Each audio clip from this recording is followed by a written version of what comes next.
Bem, quero falar com vocês um pouquinho do que eu comecei a conversar hoje de manhã cedo com alguns irmãos no Rio de Janeiro, ali onde Luciano é pastor. Nós estamos aqui no final de mais um ano, e o ano tem voado, assim, tem sido tão ligeiro, né? Nos surpreende tanto essa velocidade. E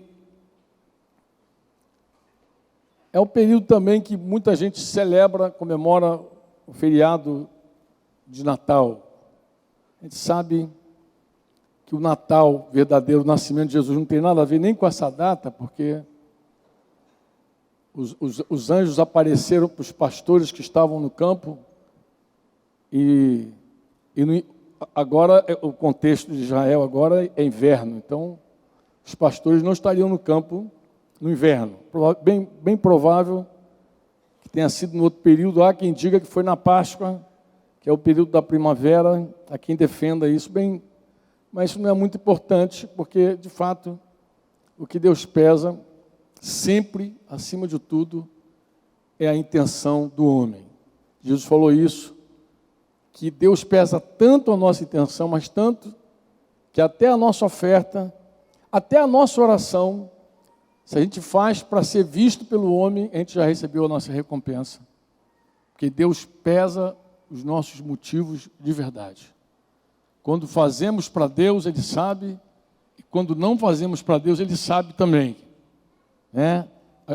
As nossas intenções Ele conhece profundamente. Mas eu não quero falar de Natal, mas essa época é muito oportuna para falar o assunto que eu quero conversar com vocês, porque toda vez que chega esse final de ano, eu sempre me lembro desse tema que eu quero compartilhar com vocês. Primeiro eu te convido a abrir as Escrituras para ler uma oração de Jesus. João 17, nessa oração, Jesus, ele define uma palavra que é de difícil definição, que é vida eterna. É difícil definição. Se você pegar o Google e pesquisar o que é vida eterna, talvez você encontre vários significados, várias definições para a vida eterna, mas eu costumo dizer aos irmãos, melhor do que ir para o Google é ir para a Bíblia, porque a Bíblia, ela define tudo. E Jesus fala sobre vários temas, várias coisas, e uma das coisas que ele define é vida eterna. Isso está na oração dele, logo no capítulo 17, versículo 1, logo no iníciozinho, ele começa a orar, e ele define então vida eterna. Diz: Pai, é chegada a hora, glorifica o teu Filho para que o Filho te glorifique a ti. Estou lendo o versículo 1 ali, do meio em diante. Assim como lhe conferiste autoridade sobre toda a carne, e Deus deu autoridade ao Filho, a fim de que ele conceda a vida eterna a todos os que lhe deste, e ele tem essa autoridade, esse poder de dar a vida eterna. E ele diz que a vida eterna é esta, e ele define vida eterna. Diga comigo: que te conheçam a ti. Está se referindo ao Pai, porque ele está orando ao Pai, está falando que te conheçam a ti, o único Deus verdadeiro, que te conheçam a ti, o único Deus verdadeiro, e a Jesus Cristo, a quem enviaste. Ou seja, que conheçam a ti e conheçam a mim. Isso é vida eterna. Vida eterna é conhecimento. Conhecimento aqui não é saber quem é Deus. Não é saber onde Jesus nasceu. Não é saber, não é isso vida eterna. Vida eterna não é dizer Jesus nasceu em Belém. Não é isso que ele está falando. Vida eterna é um conhecimento real, experimental dele. De conhecer, de experimentar, de saber quem é ele de fato, de se relacionar com ele, de ter intimidade com ele, de saber os pensamentos dele, o caráter dele, de conhecê-lo de verdade, de conhecê-lo, de experimentá-lo na sua vida, no seu cotidiano, nas horas boas e horas más também, principalmente nas más. A gente vai conhecendo o Senhor, experimentando a vontade dele. Ele está falando desse conhecimento. Esse conhecimento que ele está falando que é a vida eterna, vida eterna. Outro dia eu ouvi bem recente, essa semana, lá em Curitiba, ouvi uma senhora, estávamos, Denise, eu e essa senhora com a filha, e ela falou assim, eu quando me converti sozinha. Ou seja, ninguém pregou para mim. Eu me converti só. Não sei se você já ouviu alguém que disse isso, ninguém pregou para mim e eu me converti só. E eu falei, olha, isso não é possível. Não, mas comigo foi assim. Eu comecei a explicar devagarzinho. Falei, vamos lá, então vou tentar te explicar. Primeiro, eu citei para ela 1 Coríntios 1, 21, que diz assim, visto como na sabedoria de Deus, não na nossa, o mundo não o conheceu por sua própria sabedoria, ou seja, nenhum esforço do mundo chega ao conhecimento de Deus, porque a sabedoria de Deus estabeleceu isso.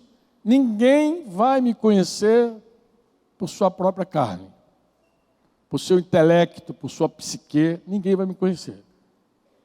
Então, visto que Deus estabeleceu assim, aprove a Deus salvar os que creem, estou lendo o versículo 21 de 1 Coríntios 1, salvar os que creem pela loucura da pregação. Então eu falei com ela, querida, Deus salvou a senhora pela loucura da pregação. Não, mas ninguém pregou. A senhora que pensa.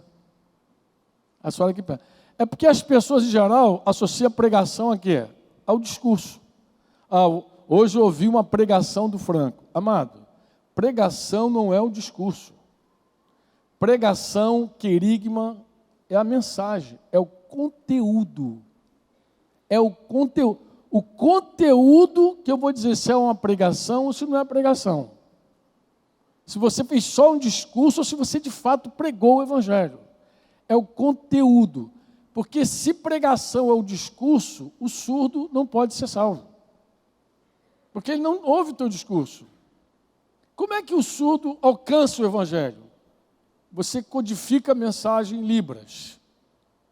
E ele vai descodificar. Se ele conhecer Libras, ele descodifica a mensagem. A mensagem entrou nele e ele crê com o coração. E ele pode confessar também do seu jeito. Então, jamais a pregação é o discurso. Pregar é você levar a mensagem de algum jeito. Ela pode ir pela música. Ela pode ir sem emitir nenhum som. Eu já ouvi uma pregação de um grupo americano, um grupo de missionários americanos que não sabiam falar português. Então saíram dos Estados Unidos para o Brasil e provavelmente pensaram, como é que a gente vai pregar lá no Brasil se a gente não sabe português? Então eles fizeram uma pantomima, uma peça. Gente, que espetáculo. Eles foram desde a criação, a morte de Jesus, ressurreição, sem emitir uma única palavra, um som sequer. Mas não houve alguém que sentado assistindo aqueles americanos não tivesse a certeza que ouviram uma mensagem. Eles comunicaram. Mas como, Franco? Eles pregaram. Como? Pela peça. Se pregação é discurso, como é que Pedro diz para a mulher cujo marido não obedece a palavra, ela precisa ganhar o marido sem palavra? Como é que tu vai ganhar sem palavra? Não, você ganha porque alguém, com o seu comportamento, aí ele diz, por meio do teu comportamento, você ganha o teu marido sem emitir, sem falar. Você não precisa falar para pregar. Pregar é o conteúdo. Se você depois quiser futucar a palavra querigma, que está aqui, que é a pregação, você vai ver que é aquilo que é proclamado, é o conteúdo, é a mensagem. É a mensagem. Daí você prega falando, cantando, vivendo. Com o teu comportamento você prega. Quantos me entendem?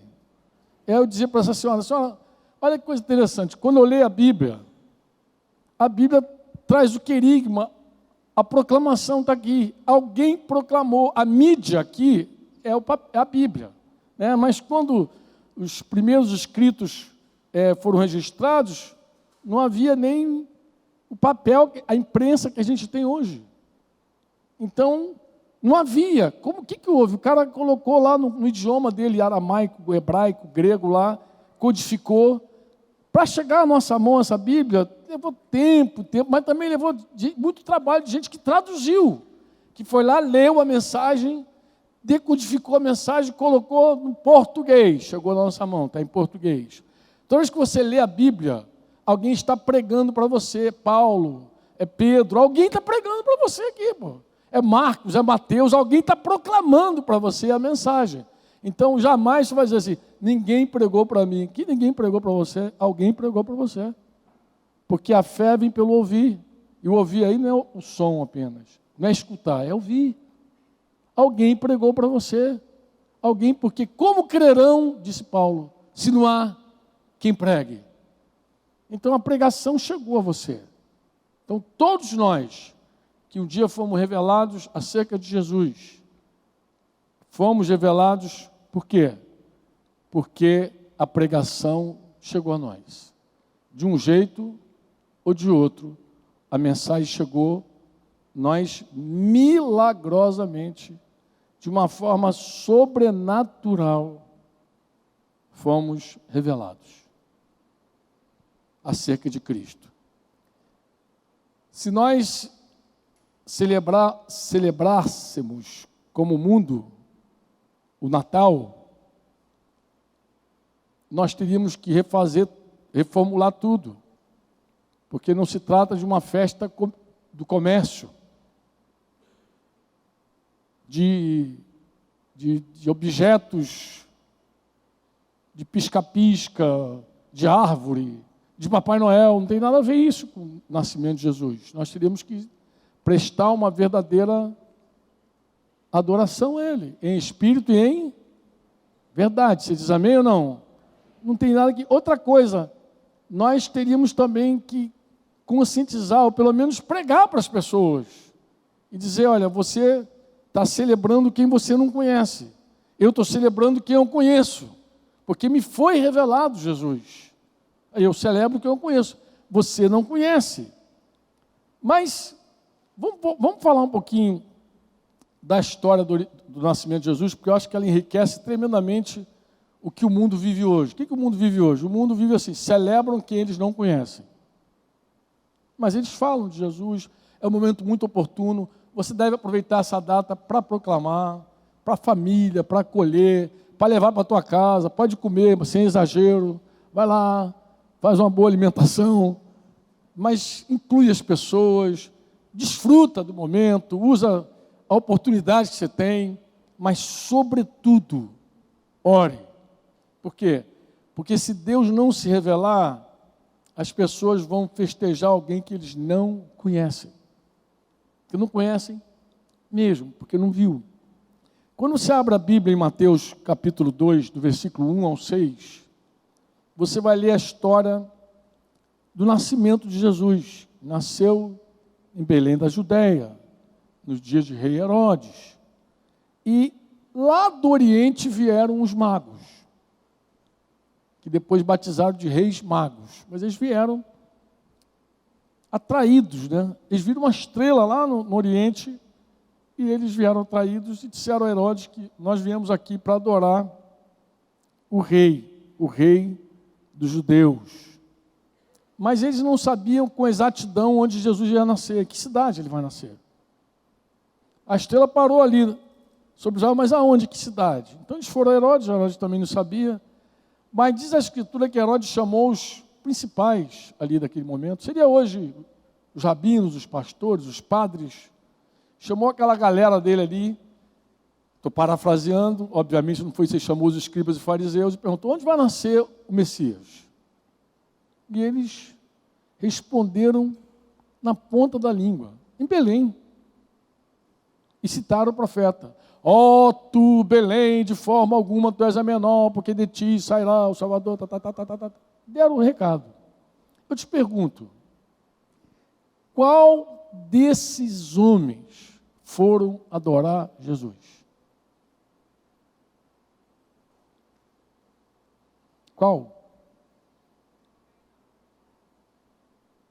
Quem foi adorar Jesus? Esses homens que deram o endereço, esses homens que conheciam a Escritura, esses homens que estudavam todo dia as Escrituras, qual desses homens foram adorar? Qual? Nenhum. Nenhum. Mas por quê? Não sabiam nada. Não sabiam nem o que estava acontecendo. Não sabiam que Jesus estava nascendo. Não tinha revelação nenhuma. Não tinha revelação. Tinha uma letra, mas não tinha o espírito da palavra neles. Não tinha. Não havia. Não foram. Poucas pessoas identificaram Jesus no seu nascimento. Os que foram adorar foram esses magos, os pastores estavam no campo. E quando ele foi ao templo, se apresentado lá, circuncidado, como bom judeu, havia lá um homem chamado Simeão, uma mulher chamada Ana, e aí esses anciãos identificaram, foram revelados. Você pensa que ser revelado é uma coisa simples? A família de Jesus acharam que ele era louco. Louco. Quando Jesus começou o ministério dele, ele é louco. Por quê? Porque não eram revelados sobre Jesus. Um dia Pedro teve a revelação, Mateus 16, lá, lembra? Que diz os homens acerca de mim? Até Jeremias, João Batista, diziam até que ele era a reencarnação de algum profeta. Mas o Messias, não. Mas quando Jesus perguntou, e vocês, o que vocês acham sobre mim? O que vocês dizem a meu respeito? O que vocês pensam? Pedrão foi revelado. Tu és o Cristo. Tu és o Cristo, o Filho de Deus vivo. Tu és Deus, tu és Cristo. Mas Jesus também ajudou ele. Falou, Pedrão, não foi carne e não foi sangue que te revelou. Não foi o teu intelecto, não foi teus estudos que te revelou. Quem foi que revelou a Pedro? Quem foi? Lembra da Bíblia? Lê o que você já... Lembra o que você já... Foi quem? Foi meu Pai que está no céu que te mostrou. Se Ele não te mostrasse, você não ia saber nada. Tu ia celebrar mais um Natal, você sabia que era Jesus, pô. Porque quem não vê, não vê. E quem vê, vê. Isso é muito forte, amados. Parece que não, mas é. Você conhece o 666 da Bíblia, não conhece? Não, 66 de João. Capítulo 6, versículo 66 de João, 666, é um dos textos assim, mais dramáticos. Foi o dia que Jesus, ele foi deixado pelos seus discípulos. Diz que todos que ouviam ele foram, chega, dá para ouvir mais não. E ficaram os 12 lá, vocês lembram? Mas Jesus, no capítulo 5, ele faz o seguinte discurso. Vou ler com vocês do versículo 37 ao 40. Eu vou ler com vocês. Me acompanhem, por favor.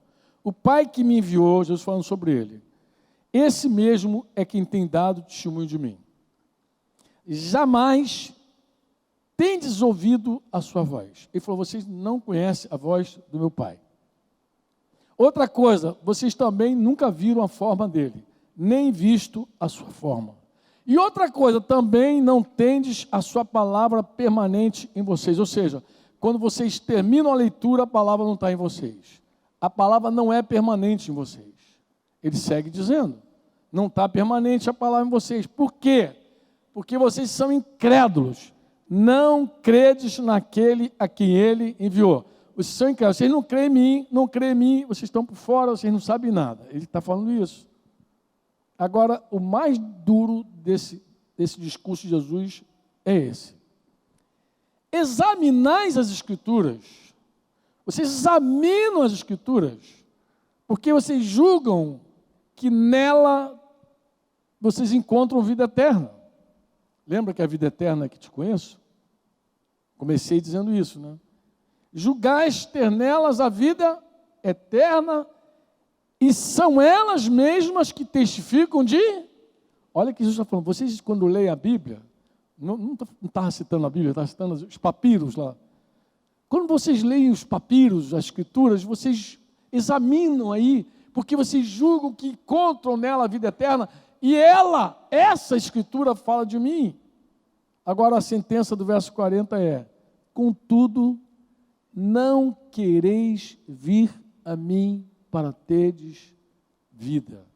Ou seja, não conheciam Jesus quando ele era criança e quando o homem, fazendo milagres, sinais e prodígios, ainda não o conheciam. Não viram. Eu tive aqui, a última vez que eu vim aqui, eu contei um sonho que eu tive, que mexeu muito comigo e compartilhei uma palavra com vocês. Jerusalém, Jerusalém, teus olhos embotaram, mas os meus não. Eu acordei com essa canção, eu sonhei que eu cantava essa música no meio de um grupo de irmãos. E eu falei com vocês sobre aquilo que cega as pessoas. E citei a igreja de Laodiceia, que se achava rica, abastada, poderosa, mas Jesus falou que ela era pobre, ela era miserável, cega e nua. A avaliação que eles tinham deles próprios era diferente do diagnóstico que Jesus tinha sobre eles. Quantos se lembram disso? Quantos estavam aqui? Estão lembradinhos disso aí?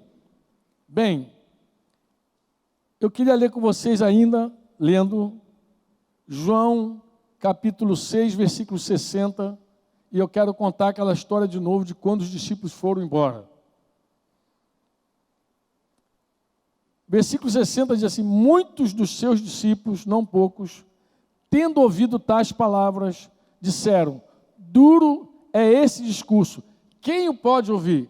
Assim começa a história. Jesus começou a falar e chegou a hora que ele disse: mas está difícil de ouvir, senhor. Esse discurso está duro. Não dá para ouvir mais. Mas Jesus não parou de falar. Ele seguiu falando.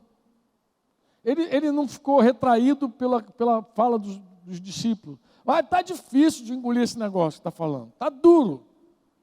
Ele não parou, ele seguiu falando. Seguiu falando, seguiu falando. E no versículo 63, ele vai dizer assim, vê se tu guarda comigo. O Espírito é que vivifica. A carne serve para quê, amados? Para que serve a carne? Vou insistir, para que serve a carne? O que é nada? Nada. Olha, aí o negócio piorou. Os caras já estavam escandalizados. Agora Jesus vai dizer que a carne não serve para nada, ou seja, o teu intelecto, tua psique, teus estudos, tua teologia, não serve para nada. Não vai alcançar nada com isso.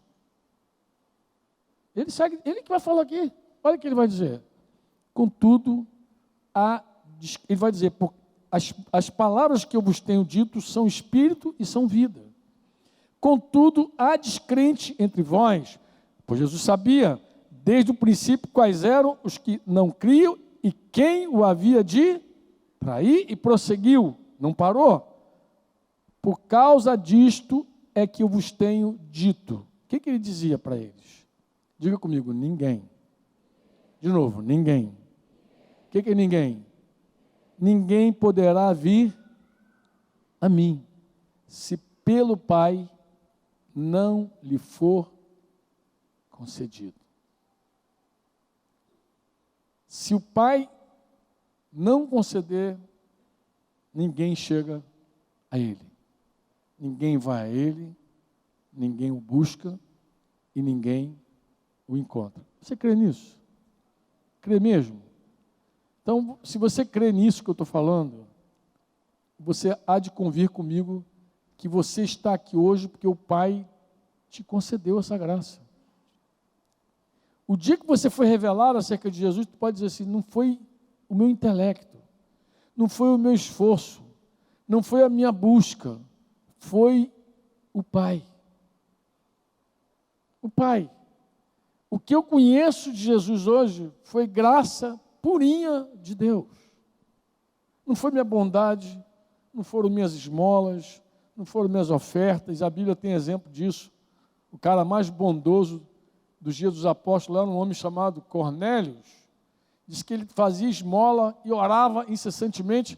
Você imaginou um homem incrédulo dar esmola e orar de um jeito que se tornou um memorial diante de Deus? O anjo falou para ele, ó, as tuas orações, tuas esmolas se tornaram um memorial diante de Deus, vai que você está salvo. Foi assim o discurso?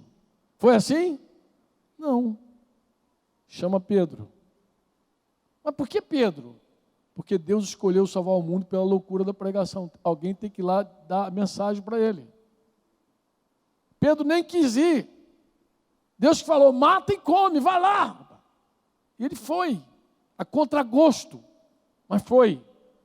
Diz que Pedro começou a comunicar a mensagem, o Espírito Santo veio sobre Cornélio, a família, os vizinhos, e todos foram cheios do Espírito Santo. Deus fez.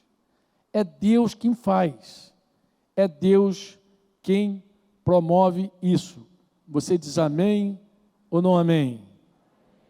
À vista disso, diz assim, ó, quando Jesus disse, ninguém poderá vir a mim se pelo Pai não for concedido, à vista disso, muitos dos seus discípulos o abandonaram e já não andavam com ele. Ou seja, os discípulos de Jesus não suportavam a ideia de que não poderiam fazer nada para ser salvos. Que Deus é que tinha que mover. Que se Deus não movesse... Não, como assim? Como assim? Eu estou aqui porque o Pai me concede, o teu Pai... Como assim? E aí eles se rebelaram, meteram o pé, foram embora. Era insuportável ouvir isso. Ainda é hoje para nós insuportável. Ainda é hoje para nós insuportável ouvir que tudo que sabemos foi porque Deus nos revelou na sua graça. E Ele, inclusive, oculta as coisas aos sábios entendidos e revela aos pequeninos. Outra coisa que eu quero te falar, se um dia você creu, você não creu, porque você obrou para isso. Você creu porque Deus te deu essa graça. Ele se revelou para você. Você diz amém ou não amém? Quantos creem em Jesus aqui? Quantos foram revelados acerca de Jesus? Jesus não é coach, amados. Jesus nunca vai dizer para um homem que tudo que ele precisa está nele. Jesus não vai nunca fortalecer a autoajuda. Jesus é aquele que dá a ajuda do alto. Não é autoajuda. Jesus nunca vai dizer para você que você tem que ficar lá, se apodera, se empodera, sei lá quantas palavras tem para crescer o ego. Jesus não anima o ego de ninguém. Jesus crucifica o ego. Jesus desce o machado na raiz. Eu não sei se vocês me entendem. Não há como conhecer a Deus de verdade na carne, no braço, na confiança que nós temos em nós. O que Deus tem feito conosco durante todo esse ano, vamos falar desse ano, vamos falar do ano que vem também com vocês. Deus, se tem um discípulo de verdade aqui, se alguém aqui nasceu de novo de verdade, me escuta que eu vou te falar. Deus tem trabalhado na tua vida para que você o conheça de verdade. E Deus tem trabalhado intensamente contigo. E não é suficiente para você olhar e conhecer toda a Bíblia, memorizar os textos. Não. Oxalá você memorize a Bíblia toda. Mas não é suficiente. É mais do que isso. Você vai ter que ler, ouvir, viver, experimentar. Existem caminhos que Deus vai guiar você, vai te conduzir por caminhos especiais que você em algum momento vai sentir vazio, desesperado, frustrado, atribulado, angustiado, mas para conhecê-lo, a fim de conhecê-lo. Deus não vai guiar você por nenhum caminho sem propósito. Toda vez que Deus te guiar ou te permitir fazer uma bobeira qualquer da tua vida, ainda assim Ele vai estar ali para te ensinar. Porque Ele quer se revelar cada dia mais a nós. Ele quer ser conhecido por nós. Você pode dizer amém ou não? Não adianta, não resolve, não é por tua força que você vai ter esse conhecimento. Porque se a vida eterna é conhecer e seguir conhecendo, mais uma razão para a gente estar fraco. Já falei isso aqui com vocês, vou repetir. Toda vez que Deus nos prova, não é para provar que somos débeis, fracos, crentes do Paraguai. Porque tem irmão até que pensa assim, Quando Deus quer me arrebentar, Franco. Deus está me esculhambando todo. Franco, Deus quer acabar comigo. Não quer acabar contigo. Mas por que Deus não faz alguma coisa? Espera. Você vai entender o teu caminho, o que você está passando agora. Daqui a pouco você vai entender tudo. Mas, poxa, Deus está me arrebentando. Não está te arrebentando. Eu vou te falar o que Deus está fazendo. Deus está mostrando onde está a tua confiança. Quando Deus balança tudo, sacode os fundamentos, é só para mostrar quão carnal somos. É só para mostrar onde está a casa edificada. Jesus falou isso. Ele falou, todo que me ouve e pratica, está construído na rocha. Na rocha é em Deus. É na confiança do Senhor. E todo aquele que ouve e não faz nada com os braços, está na areia. O que Jesus faz? Ele prova a construção só para mostrar para a gente onde a gente está edificando. Se é na areia ou se é na rocha. Deus não tem nenhum prazer de nos provar que somos carnais, débeis, que somos idiotas, imbecis, sei lá, crentes do Paraguai.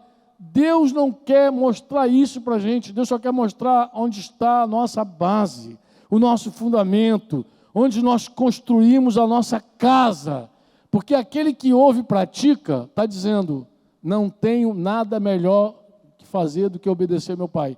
Aquele que ouve e não pratica, é aquele que tem uma ideia melhor. Ele ouve e não pratica, por quê? Por que ele não pratica? Porque é simples, para ele é o seguinte, eu tenho um jeitinho brasileiro de fazer. Para os chilenos, tem que ser um jeitinho chileno para fazer. Tem sempre um jeitinho para fazer. Sempre tem uma maneira nossa de fazer, e quando eu faço do meu jeitinho, eu não faço do jeito dele. Onde é que eu estou construindo? O que Jeremias 17,5 falou? Maldito é o homem que confia no homem. Não é maldito o homem que acredita, não. A palavra confiar é muito forte. A palavra confiar não é acreditar. A palavra confiar é se estribar. Você sabe o que é se estribar? É colocar tua confiança, teu apoio. Você se apoiar ali e dizer, estou escorado aqui. Isso é confiar. Maldito o homem que confia na carne humana. Eu falo com a minha esposa. Pode perguntar a Denise, se eu sou repetitivo nisso. Eu digo, amor, como confiar numa coisa que morre? Porque o homem morre. O homem é fraco, o homem é débil, o homem esquece, o homem fica maluco, o homem tem dor de barriga. O homem é homem.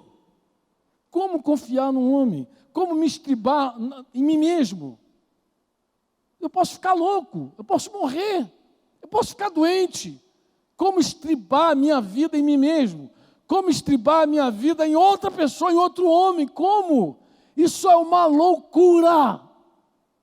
Isso é uma loucura. O homem fala hoje e não pode cumprir. Por quê? Porque ele nem sabe se vai estar vivo amanhã. E pior, homem morre de qualquer idade. Ele não precisa ficar velhinho para morrer. Porque senão a gente só não confiaria nos velhos. Mas não tem homem jovem, forte. Meu Deus, será que a gente é cego? A gente não vê as notícias, nunca foi no cemitério visitar o corpo lá, no velório lá. Vai lá ver. Tem jovem morrendo, pô. Como confiar, como se estribar, como se apoiar nisso? A Bíblia diz que isso é maldito, o homem que faz isso. Maldito. É tão maldito que quando o bem passa por você, você não vê. É como um arbusto no deserto, é um solitário, que não dá fruto, é infrutífero, porque só se garante em si mesmo ou no braço de outra pessoa. Quando Deus prova a gente, Deus está mostrando onde nós estamos baseados, irmãos. E aqui eu quero terminar contigo, lendo 2 Coríntios 1. Eu já fiz essa leitura com vocês aqui em outra oportunidade, mas eu não vou perder a oportunidade de fazer de novo. Tá? Segunda carta de Paulo. É bom dizer que é a segunda carta. Por que é bom dizer que é a segunda carta? Capítulo 1, versículo 3. É bom dizer que é a segunda porque isso prova que Paulo já era um homem maduro, era um apóstolo. Ele já tinha escrito a primeira carta aos Coríntios. Paulo assumiu a paternidade daquela igreja dividida, um era de Apolo, outra... Ele assumiu sem medo de ser taxado como um homem arrogante e orgulhoso. Ele foi lá e falou: vocês, ainda que vocês tivessem milhares de mestres, preceptores, pedagogos em Cristo, pai vocês não têm, eu sei porque eu gerei vocês. E assume paternidade. Tinha lá quem era de Apolo, então tinha um grupo dividido de Apolo, tinha lá o pessoal que era de Pedro, então tinha gente que dizia: não, minha paternidade é Apolo. Tinha gente que dizia: não, minha paternidade é Pedro. E tinha lá o pessoal que nem aceitava a paternidade espiritual. Não, eu sou de Cristo. Que papo de paternidade? Que papo de homem? Eu sou de Cristo.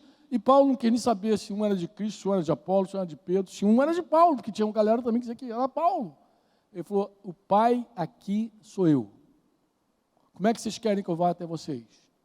Vocês querem que eu vá como? Com vara ou com espírito de brandura? Decide. Então, Paulo é esse cara, maduro, claro, apóstolo. Já tinha escrito a primeira carta, eu vou ler agora a segunda carta contigo. A segunda.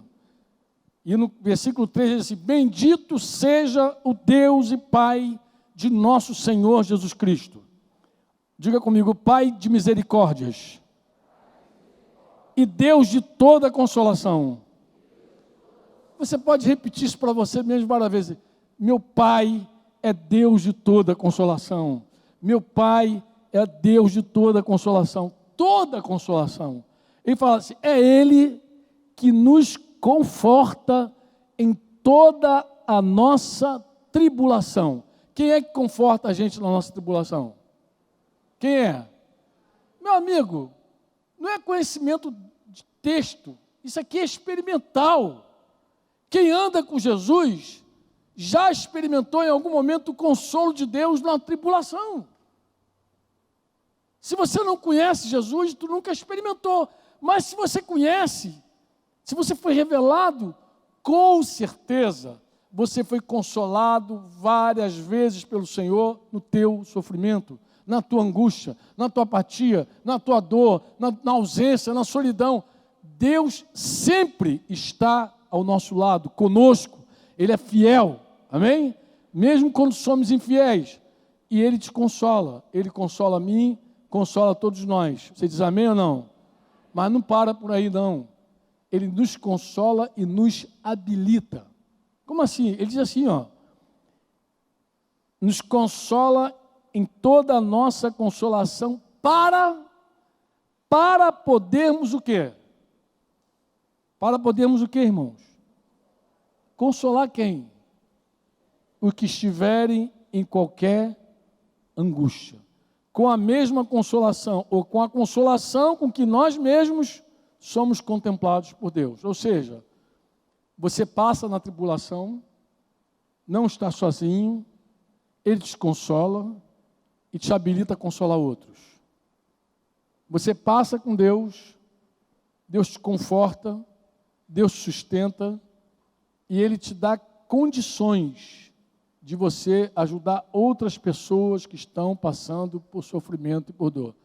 Se tem alguém aqui que conhece o Senhor, de andar com Ele, sabe exatamente o que eu estou falando.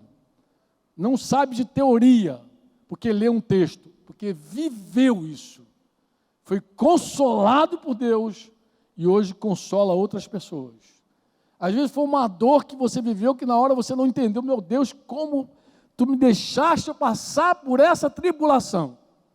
Mas depois você vê com o mesmo consolo, a mesma palavra, a mesma direção que Deus te deu naquele momento de angústia, você hoje reparte com outras pessoas. Você vai lá e vai dizendo, vai ministrando. Eu costumo dizer que Deus, Ele nos leva por caminhos que muitas vezes aos nossos olhos são caminhos sombrios, difíceis. Que a gente fala: meu Deus, como tu estava? Como é que eu entrei nesse negócio? Mas depois a gente vê que, da mesma forma que Ele nos sustentou, nos consolou, nos levantou, nós podemos ajudar outras pessoas. Segue adiante na tua Bíblia. Vá até o versículo 8. E você vai ver Paulo dizendo assim: porque não queremos, irmãos, que ignoreis a natureza da tribulação que nos sobreveio na Ásia. Então ele falou que Deus deixa a gente passar por tribulação, nos habilita para consolar outro, mas agora ele fala de uma tribulação pessoal. Paulo, apóstolo, criado aos pés de Gamaliel, conhecedor de toda a Escritura, que já tinha escrito a primeira carta, agora está na sua segunda carta, dizendo: nós passamos uma tribulação muito grande. Uma tribulação que nos sobreveio na Ásia, por quanto foi acima de quê? Acima de quê, amado? Você já passou por alguma coisa que foi acima das tuas forças? Acima das nossas forças, até que ponto foi isso? A ponto de desesperarmos até da própria vida. Ou seja, perdeu a esperança de viver. Perdeu a esperança de viver.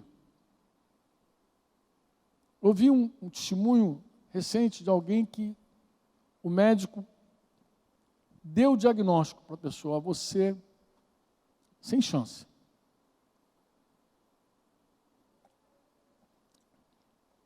Teus dias estão contados. Mas quem é que não tem os dias contados? Todo mundo tem os dias contados, né? Sem chance. A pessoa estava debaixo de uma sentença. Versículo 9. Contudo, já em nós mesmos tivemos a sentença de morte. Ou seja, eles acabaram concebendo que o melhor para eles era, de fato, aceitar aquela condição, morrer. Agora, se você puder sublinhar na tua Bíblia, sublinha: para quê? Para quê? Para quê? Qual o propósito de Deus em levar Paulo e Timóteo numa tribulação tão grande? Qual era o plano dele? O que Deus queria com isso? Para quê? Diga para quê? Diga para que não confiemos em nós. Mas ele não era apóstolo. Ele já não conhecia a palavra desde criança. Ele já não tinha escrito a primeira carta. Por que Paulo agora está dizendo que Deus levou ele por um caminho tão duro, para que ele não confiasse mais nele mesmo? Para que não confiemos em nós, mas sim no Deus que resume isso para mim, amado. Ele está dizendo: olha, eu passei por uma tribulação tão grande, acima das minhas forças, desesperei da vida. Eu aceitei isso como uma sentença de morte sobre a minha vida, mas tem um propósito: para que não confiemos mais em nós, mas confiemos em... O que Deus fez com esse homem? Mesmo depois de uma jornada tão longa, removeu a confiança dele, total e absoluta, da carne. O melhor pastor, irmão, é o pastor que se frustra consigo mesmo. Olha para Pedro. Pedro é esse cara que falou para Jesus: Senhor, estou contigo, não abro, vou contigo até o fim, não vou falhar, eu vou até o final contigo. Não sei os outros podem deixar a ti, talvez os outros te abandonem. Eu não, eu jamais, eu vou ficar contigo. E Jesus, no momento, falou: Pedro, tu não sabe de nada. Hoje, Pedro, antes que o galo cante, você vai me negar 3 vezes. Pedro não aceitou aquela profecia. Pedro seguiu dizendo: não sei os outros, eu sei de mim. E foi com Jesus. Jesus foi preso, Pedro estava lá. Jesus foi levado para casa de Caifás, Pedro foi junto, Pedro marcou de perto.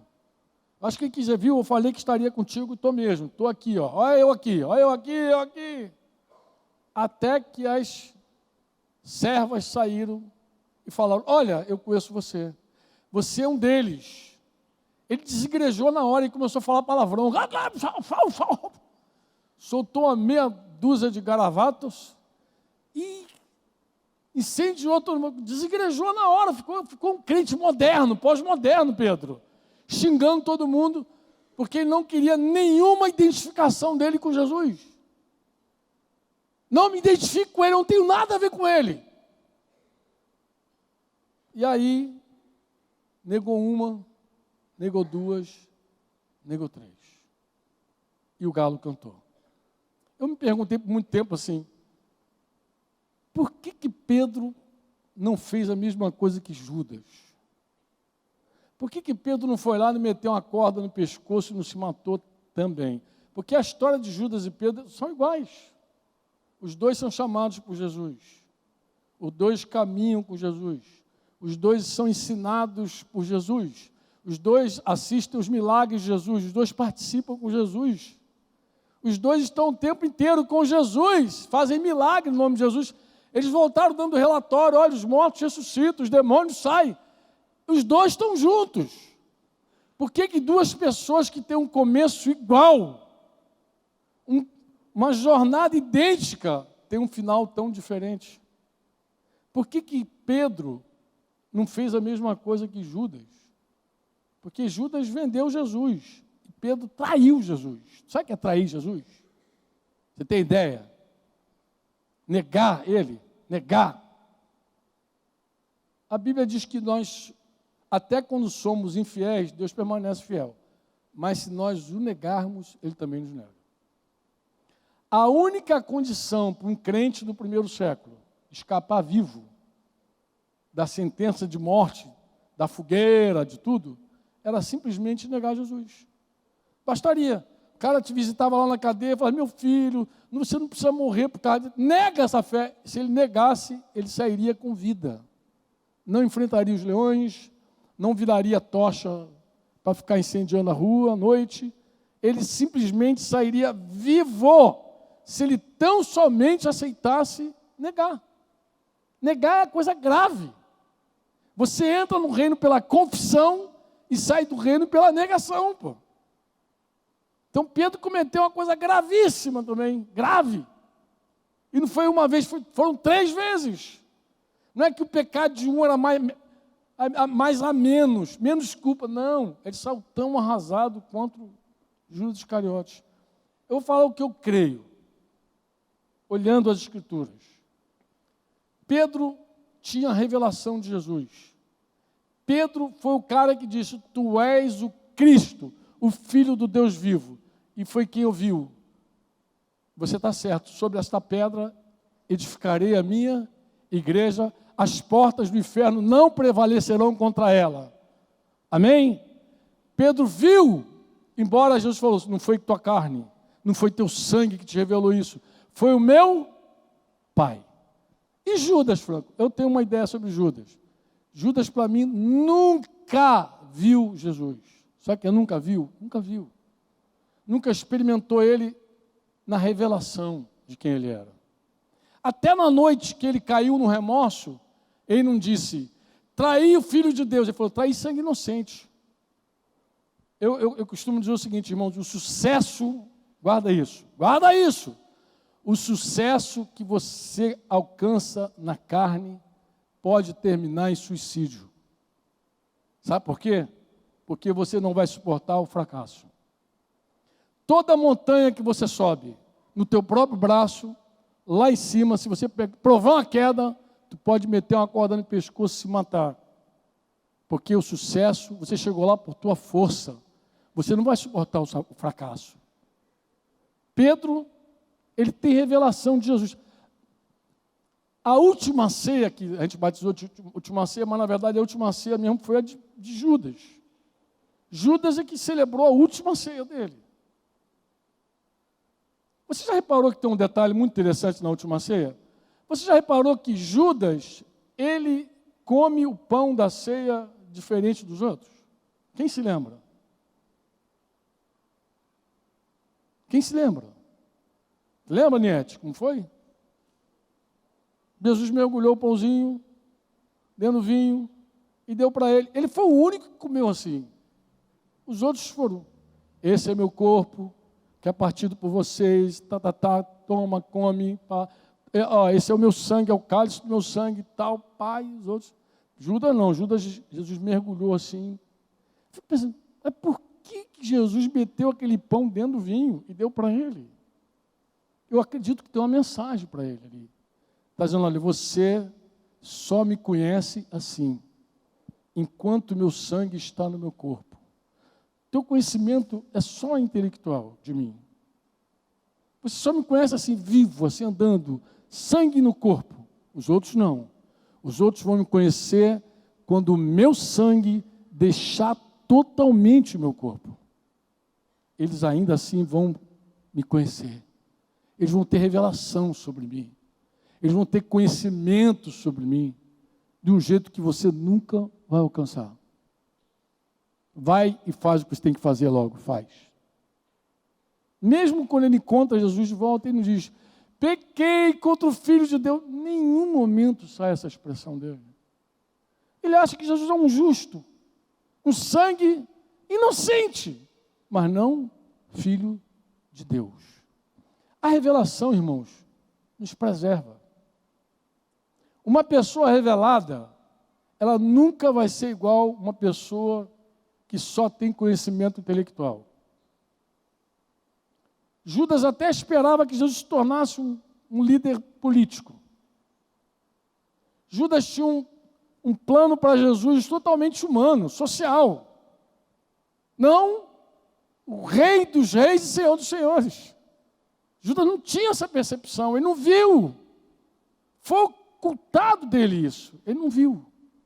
Mas Pedro viu. Pedro viu. Você viu? Quem aqui viu? Então deixa eu dizer para você uma coisa. Se você viu, por graça do Senhor e misericórdia do Senhor, você não está condenado a um suicídio. A um suicídio ministerial, suicídio qualquer. Você não é teu fim. Se você viu o Senhor, você vai estar sempre pronto para recomeçar. Sempre. Sempre. Porque o teu conhecimento não é intelectual. Você não foi revelado apenas por uma coisa comum. A tua percepção é transcendental. Não foi tua carne e teu sangue que te fez conhecer o Senhor como você conhece hoje. Quantos aqui conhecem o Senhor? Deixa eu te falar.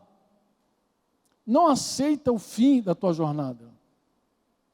Eu estou falando isso com a carga do meu coração. Foi o que Deus colocou no meu coração. Eu falava para o Luciano hoje, Luciano, não tem como escapar. Tu vai ter que me ouvir de novo.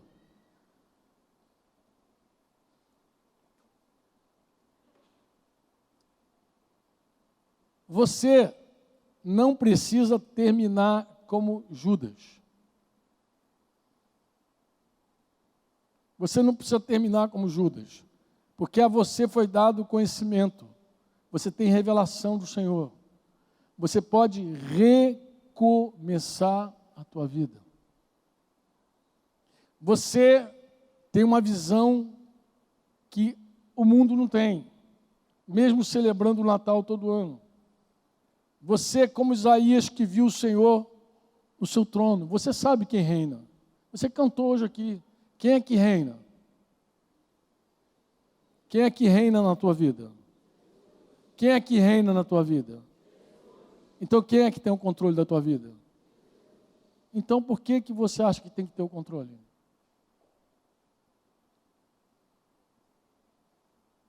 A ansiedade que você vive hoje, eu vou falar especificamente para algumas pessoas que estão aqui. Me ouçam. A tua ansiedade que te consome, que te faz perder o teu dia, que faz querer viver todos os dias num dia só, essa ansiedade é o anseio pelo controle que você tem. Você tem medo de perder o controle, mas eu quero te dar uma notícia muito boa: você não tem controle. Você não precisa ter medo de perder porque você não tem. Você não controla o teu açúcar, você não controla o teu colesterol, você não controla nem a batida do teu coração, você não controla nada. Você não tem poder sobre você. Você não precisa querer viver todos os dias num único dia. Não tenha medo do que vai comer, beber, vestir. Não tenha esse medo. Não fique ansioso por isso, disse Jesus. Não se inquiete com o dia de amanhã. Basta para cada dia o seu próprio mal. Mateus 6, lá, o último versículo. Não viva como se todos os dias tivesse que caber hoje aqui. Isso te rouba a tua alegria. Não dá para ser alegre e ansioso ao mesmo tempo. A carta de Paulo aos Filipenses, ele fala 4 vezes sobre alegria. Ele estava preso, olha que coisa engraçada, o cara preso e falando para os irmãos: alegre-se! Ele preso. Alegre-se! Uma das vezes ele fala: alegre-se comigo. No capítulo 4 ele vai dizer: alegrai-vos sempre no Senhor. Outra vez, vou dizer: alegrai-vos. Ele fala 2 vezes. E na sequência ele vai dizer: não andeis ansiosos por coisa alguma. Por que ansioso não, Franco? Porque uma pessoa ansiosa, ela não vê o Senhor no trono. Uma pessoa ansiosa, ela está no trono. Ela quer o controle. Ela não crê na soberania de Deus. Ela não crê no governo de Deus. Ela não descansa no domínio que o Senhor tem sobre nós. Uma pessoa ansiosa, ela está literalmente na carne. Ela acredita que se ela não fizer, nada acontece. Aí de vez em quando cai doente, cai debilitado. De vez em quando tem que parar para ouvir Deus dizer: você depende de mim. Você depende de mim. Às vezes Deus tem que dar uma parada. A pessoa está me matando. Não estou te matando, estou te ajudando, diz o Senhor. Eu estou ajudando você a confiar em mim. Tira a tua confiança de você mesmo, do teu braço.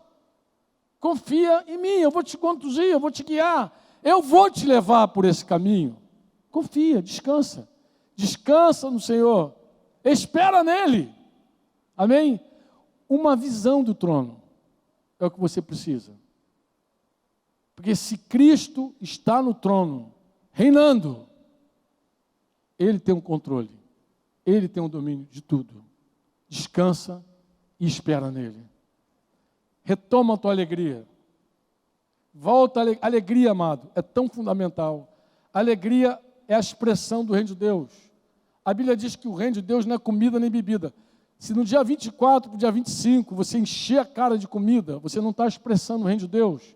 Porque o reino de Deus não é comida nem bebida. Talvez você não tenha nada, é melhor não ter nada. Mas o que é o reino de Deus? É paz. Tenha paz.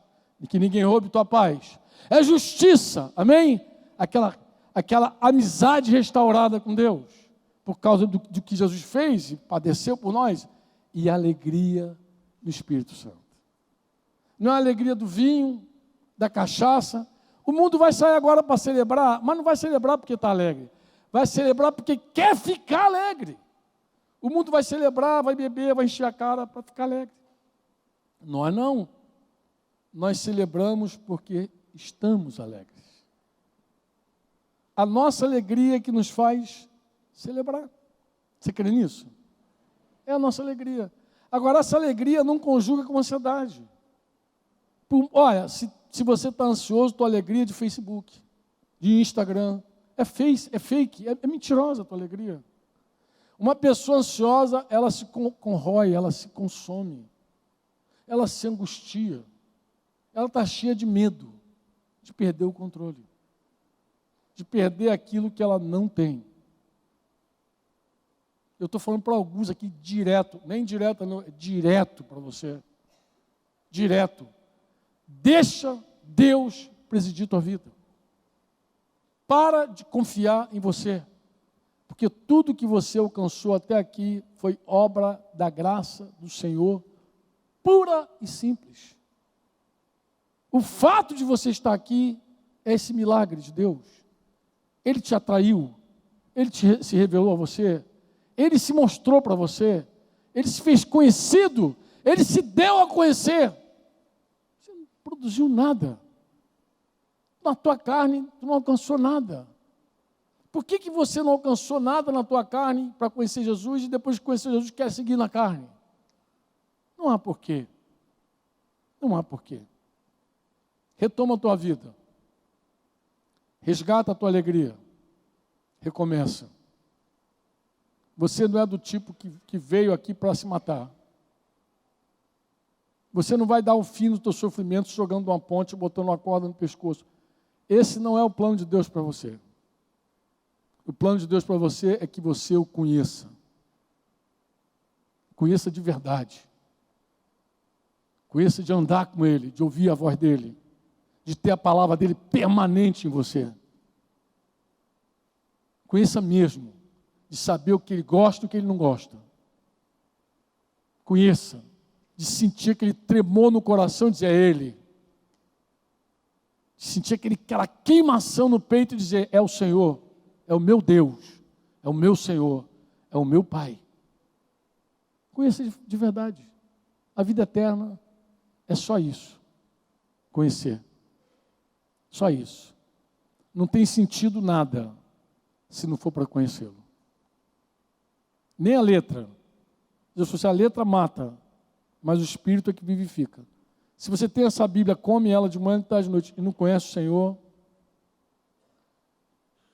só está acumulando para você mais juízo. Conheça o Senhor. Se entrega a Ele. Experimenta o que Ele tem para você. O ano está virando. Não viva mais um ano na força tua. Marca um compromisso com Deus. Senhor, eu quero um ano no poder do Teu Espírito Santo. Podemos orar?